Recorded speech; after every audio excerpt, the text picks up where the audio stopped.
are in the hospital after a shooting. This happened around 3 this afternoon near 31st and St. Louis. Police say those victims were standing in a parking lot when a car drove up and someone inside started firing. A man standing in a parking lot on a sunny Saturday afternoon. 2 gunmen run up. 39 bullets fired in under 60 seconds. 5 cars hit. 3 men down. And the entire execution caught on surveillance camera. This is the story of 35-year-old Devonch Collier, better known as THF Bezu, a Chicago drill rapper with ties to Lil Durk's crew. He was ambushed and murdered by 2 unknown assailants in Little Village. But here's the twist that makes this case different.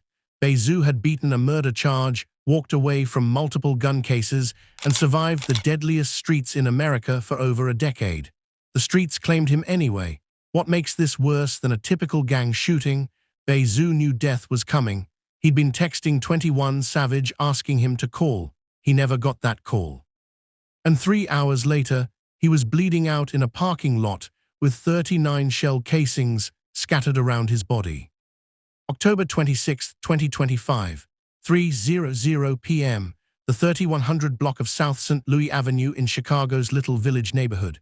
Bezu was standing in a parking lot with 2 friends, ages 39 and 42, just hanging out, talking, nothing unusual. The sun was shining. People were going about their Saturday. Then an unknown vehicle pulled up. 2 gunmen jumped out wearing masks. They didn't say a word. They didn't give a warning. They just started running toward the 3 men with guns already drawn. Bezu didn't have time to react. His friends didn't have time to run. Within seconds, the parking lot turned into a war zone.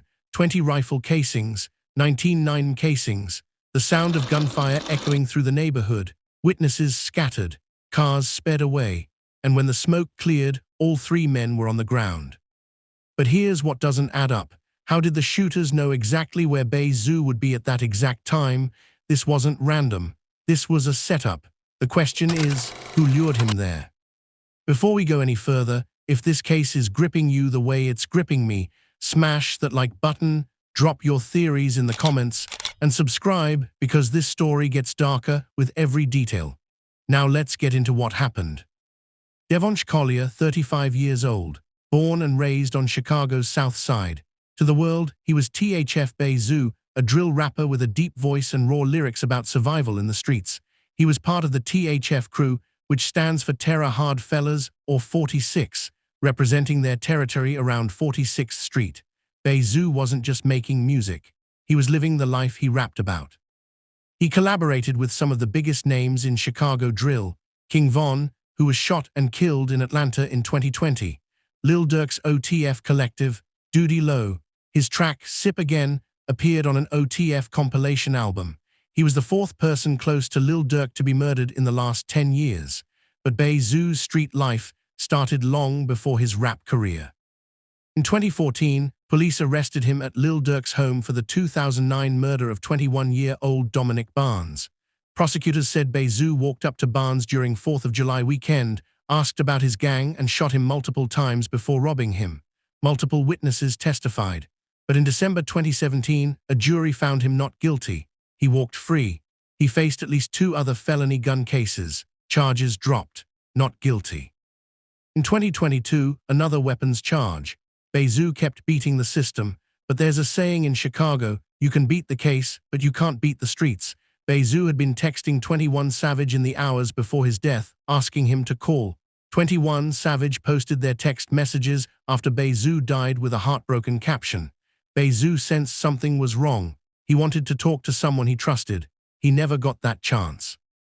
Going to that parking lot on October 26th was the worst decision Bezu ever made. Within minutes of the shooting, 911 calls flooded in. Witnesses reported hearing dozens of gunshots. People were running. Cars were speeding away. Police arrived to find 3 men bleeding in the parking lot.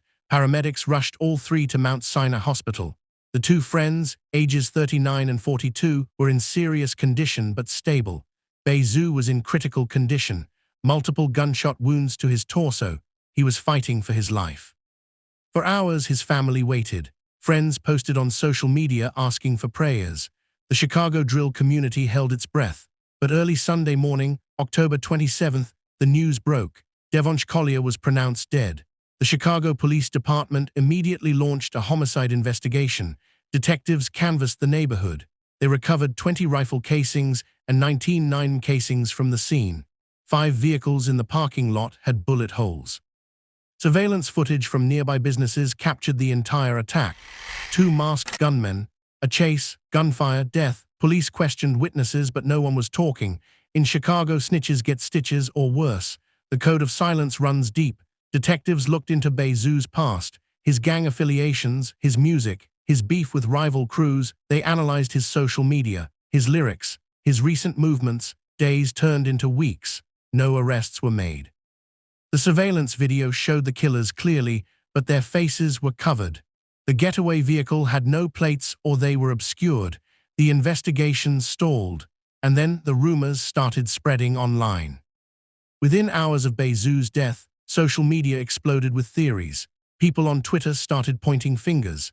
They claimed a Black Disciples gang set called Bashville Crazy from 71st and Wabash was behind the killing.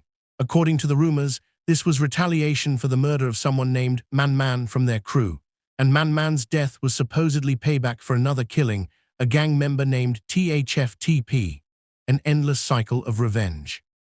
Posts claimed, apparently, this is retaliation for a gang member named Man Man's murder. Man Man was allegedly killed for shooting and killing THFTP. Multiple accounts repeated this theory. The Chicago streets were saying Bashville Crazy pulled the trigger. But here's the problem, none of these claims have been verified. No arrests have been made. The Chicago Police Department hasn't confirmed any of this. The only Man Man in recent news reports was a DMV area rapper killed in 2016 after making a diss video at a gravesite. There's no clear connection. Still, in the world of Chicago gangs, rumors spread faster than facts.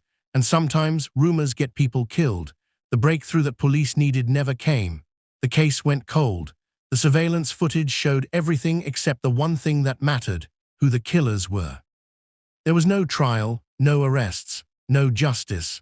The Chicago Police Department continues to investigate, but as of today, no suspects are in custody. The 2 gunmen who executed Bezu in broad daylight are still walking free. His 2 friends who survived the shooting aren't talking to police. The witnesses in the neighborhood claim they didn't see anything. The surveillance video that could identify the killers only shows masked figures. Bezu's case has become another statistic in Chicago's long history of unsolved gang murders. In a city where gangs were responsible for 61% of homicides back in 2011, and where over 150,000 residents are gang-affiliated across more than 100 different gangs, cases like this often go cold.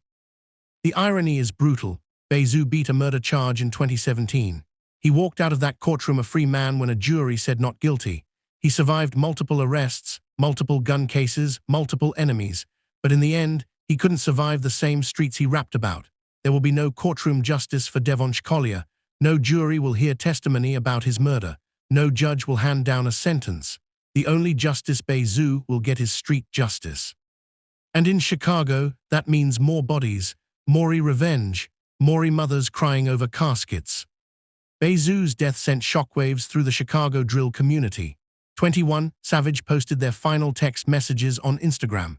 Bezu had been asking him to call, sit on the phone every other night. 21 Savage wrote with heartbreak emojis.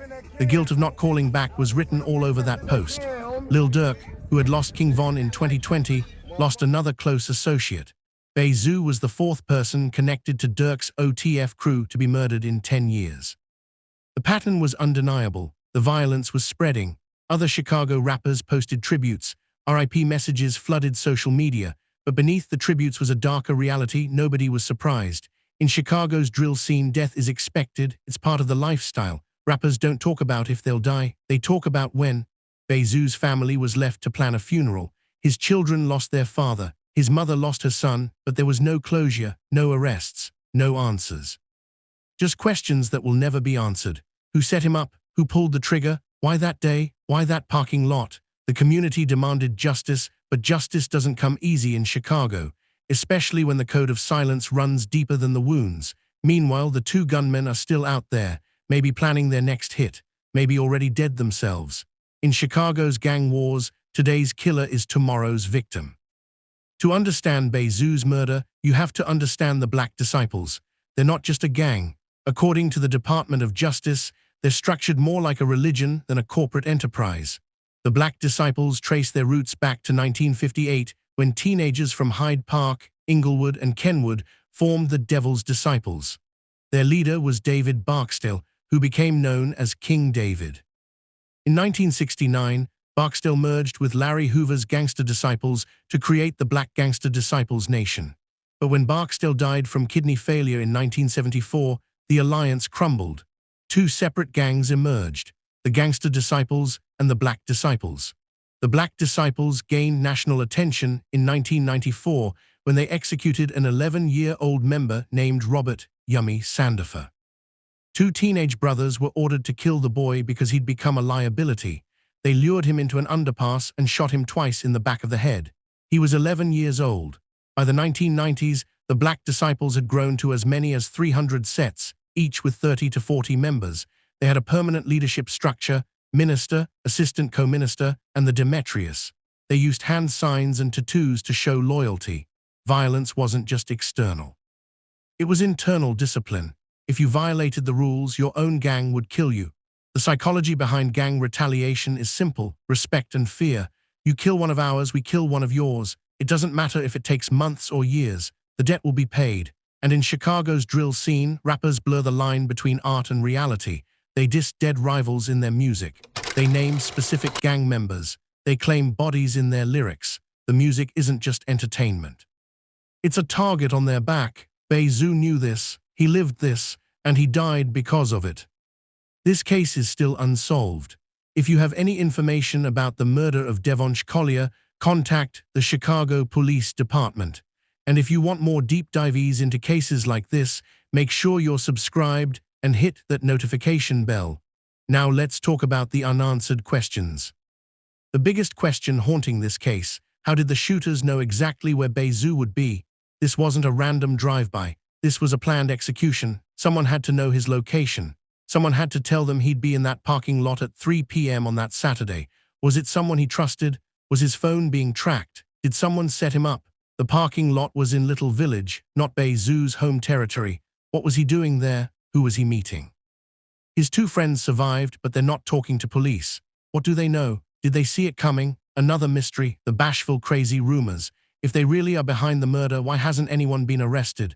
The streets are talking, but the police aren't confirming anything. Is it because there's no evidence, or is it because witnesses won't cooperate? And what about the surveillance video that allegedly shows the shooting? Police have it, but they haven't released it to the public. What does it show? Are the killers identifiable, or are they just masked shadows? Then there's the cycle of revenge. If this was retaliation for Man-Man's murder, and Man-Man's death was retaliation for THFTP's murder, where does it end? How many more bodies will drop before someone breaks the cycle? Bezu texted 21 Savage hours before his death asking him to call. Did he know something was about to happen? Did he sense danger? Or was he just reaching out to a friend? We'll never know. These questions will haunt Bezu's case forever, because in Chicago, the streets keep their secrets, and the dead can't testify. Here's what we know for certain. On October 26, 2025, at 3:00 p.m., 35-year-old Devonsh Collier was standing in a parking lot in Little Village, Chicago. Two masked gunmen approached and opened fire without warning. They fired 39 rounds, 20 rifle casings, 19 9 casings. Bezu took multiple shots to his torso. His two friends were also hit. All three were rushed to Mount Sinai Hospital. Bezu died early Sunday morning. His two friends survived. No arrests have been made. The Chicago Police Department is still investigating. The surveillance footage exists but hasn't led to any suspects. Everything else is rumor and speculation. The claims about bashful crazy, unverified. The retaliation theory about Man-Man and THFTP, unverified. The suggestion that Bezu was set up, likely but unproven. What really happened comes down to this: Bezu lived a dangerous life. He was affiliated with gangs. He made music that named enemies and claimed violence. He beat murder charges and gun cases, but he couldn't beat the streets. Someone wanted him dead. Someone planned the attack. Someone pulled the trigger. And someone is still out there, free, living with the memory of executing a man in broad daylight. That's the truth. A man died violently. His killers walked away. and justice remains out of reach. Bezu's story is a tragedy that's repeated over and over in Chicago. Young men caught between art and violence, between fame and the streets, between survival and death. He made music about the life he lived, and that life killed him. His case remains